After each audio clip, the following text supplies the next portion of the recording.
Seluruh dunia dibuat takjub, bahkan mungkin sedikit tak percaya ketika melihat sepak terjang beringas pasukan Garda Revolusi Iran. Mereka mengejar target-target yang dianggap Zionis layaknya membasmi hama tikus yang menjijikan dari sarangnya. Perumpamaan ini bukan tanpa alasan, terutama setelah rudal-rudal kebanggaan Iran berhasil memaksa turun jet tempur ternama Israel tak tanggung-tanggung hingga 3 kali.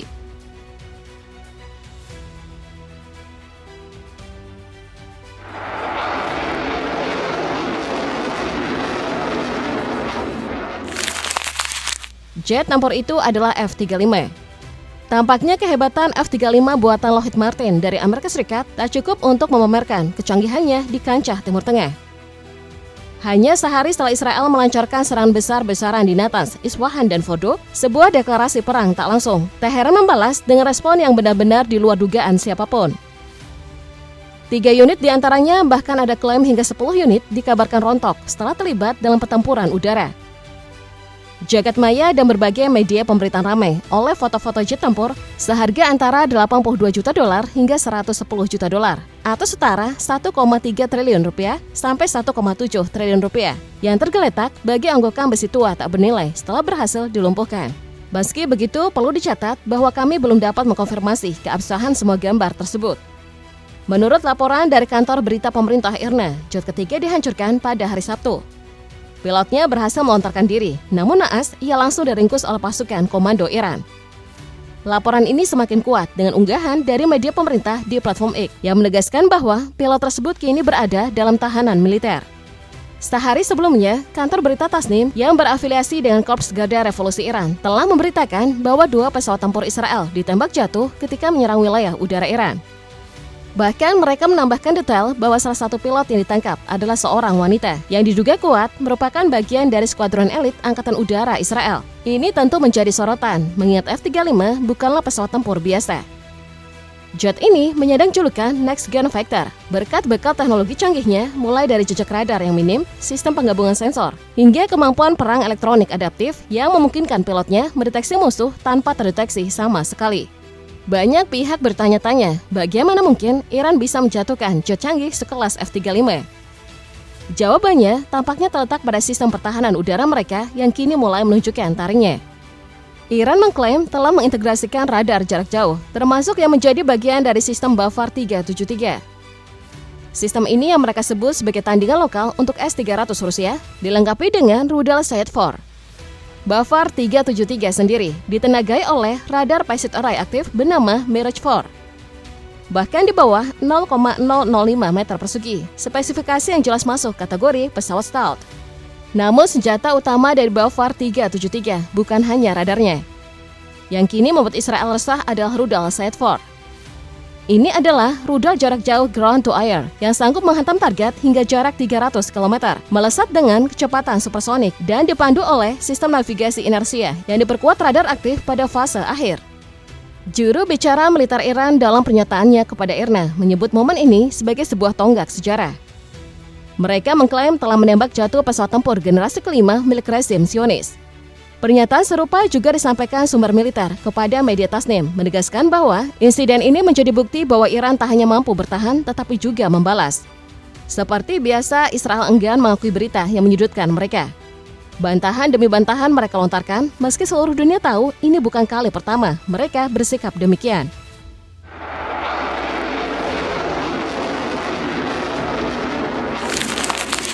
Tidak berhenti hanya pada jet tempur bernilai ratusan juta dolar, pasukan pertahanan udara Teheran juga mengklaim telah berhasil mencegat dan menjatuhkan beberapa pesawat nirawak atau drone yang diduga milik Israel. Kejadian ini, jika terkonfirmasi, bukan sekedar pelanggaran wilayah biasa, melainkan bisa jadi indikasi permainan intelijen tingkat tinggi yang semakin memanas. Menurut laporan awal dari media pemerintah Iran, insiden ini terpusat di wilayah Salmas, area krusial karena letaknya sangat dekat dengan perbatasan Turki. Lokasi ini menarik perhatian sebab gesekan langsung antara Iran dan Israel biasanya terjadi di koridor Suriah atau di wilayah perairan. Mengapa drone-drone ini beroperasi begitu jauh di barat laut? Media Iran segera menuduh misi mata-mata sebagai motif utamanya. Televisi pemerintah Iran memang mengklaim telah berhasil menghalau drone tersebut setelah memasuki wilayah udara mereka. Namun hingga saat ini belum ada rekaman visual konkret atau konfirmasi resmi yang lebih rinci yang dikeluarkan Teheran. Andai klaim Iran ini benar, insiden ini jelas bukan sekedar pelanggaran udara biasa. Ini bisa jadi sinyal kuat bahwa Israel telah memperluas cakupan operasi intelijennya, bahkan ke wilayah yang sebelumnya mungkin kurang menjadi perhatian. Pertanyaan besarnya, apa sebenarnya yang mereka cari di Salmas? Apakah ada target spesifik, infrastruktur militer baru, atau mungkin pergerakan aktivitas nuklir yang ingin mereka pantau? Belum ada penjelasan pasti mengenai jenis drone yang berhasil dijatuhkan Iran. Meski begitu, jika melihat inventaris alutsista Israel, kemungkinan besar drone yang terlibat adalah jenis Hermes 450 atau Hermes 900. Jika drone yang jatuh adalah Hermes 450, berarti Iran menghadapi pesawat pengintai taktis yang sudah teruji. Ini adalah drone berukuran sedang dirancang khusus untuk misi penerbangan panjang. Bayangkan saja sebuah mata di langit yang mampu mengudara selama lebih dari 20 jam, bahkan bisa diperpanjang hingga 30 jam. Memantau target dari ketinggian sekitar 5,5 km. Drone ini bukan sekedar terbang biasa, dengan kapasitas angkut hingga 180 km. Hermes 450 bisa dilengkapi berbagai mata canggih, mulai dari kamera siang malam, radar yang mampu menembus awan atau mendeteksi pergerakan di darat, hingga alat penyadap sinyal komunikasi musuh. Namun jika yang tumbang adalah Hermes 900, ceritanya sedikit berbeda. Ini adalah versi yang lebih besar dan jauh lebih canggih, sebuah lompatan kemampuan dari pendahulunya. Hermes 900 sanggup terbang non-stop selama lebih dari 30 jam, menjadikannya spesialis pengawasan ultra panjang.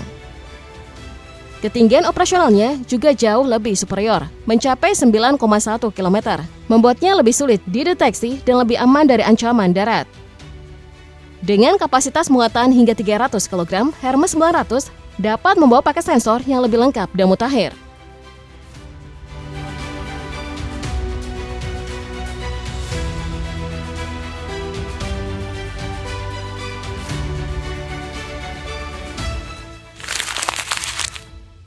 Ada satu hal lagi yang benar-benar mengejutkan dunia. Sistem pertahanan udara Iron Dome yang selama ini dielu-elukan sebagai pelindung tak tertembus tiba-tiba menjadi sorotan tajam. Pasalnya di tengah segala klaim kehebatannya, sebuah hantaman telak dikabarkan mendarat tepat di jantung pertahanan Israel, kompleks Kiryat di Tel Aviv, yang tak lain adalah Pentagonnya negara Zionis. Ini jelas sebuah kegagalan yang menggoyahkan narasi Israel yang seolah kebal. Selama ini Iron Dome selalu dibanggakan sebagai tameng baja andalan Israel, mampu mencegat roket dan rudal yang datang. Namun laporan dari Times of India dengan tegas menyatakan bahwa dalam serangan balasan Iran, sistem kebanggaan itu gagal total menghentikan serbuan yang menargetkan kompleks militer paling strategis di Tel Aviv. Ini bukan sekedar kegagalan biasa. Ini adalah pukulan telak terhadap kredibilitas sistem bernilai miliaran dolar yang selama ini menjadi simbol keamanan nasional Israel.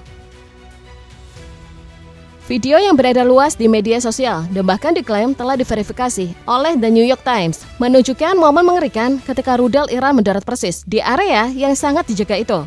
Gambar-gambar tersebut mengindikasikan kerusakan signifikan. Bayangkan sebuah kompleks yang dirancang sebagai benteng terkuat Israel, tempat pengambilan keputusan militer vital, justru menjadi sasaran empuk.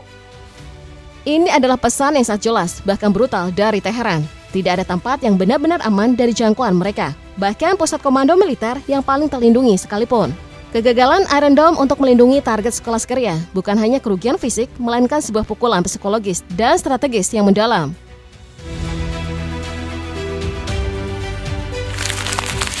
Berbanding terbalik dengan klaim pemerintahannya, media ternama setempat, Time of Israel, justru melaporkan fakta mengenai ketakutan besar yang dialami jutaan warga Israel. Mulai dari Tel Aviv yang metropolitan dan Rishon LeZion yang padat penduduk. Ini bukan lagi sekedar suara sirine samar dari kejauhan, melainkan raungan tanda bahaya yang membekukan darah, diikuti dentuman-dentuman keras yang mengguncang tanah. Mereka berlarian panik, bergegas mencari perlindungan di ruang aman dan bunker. Itu adalah momen ketika kehidupan normal terhenti, digantikan oleh naluri bertahan hidup.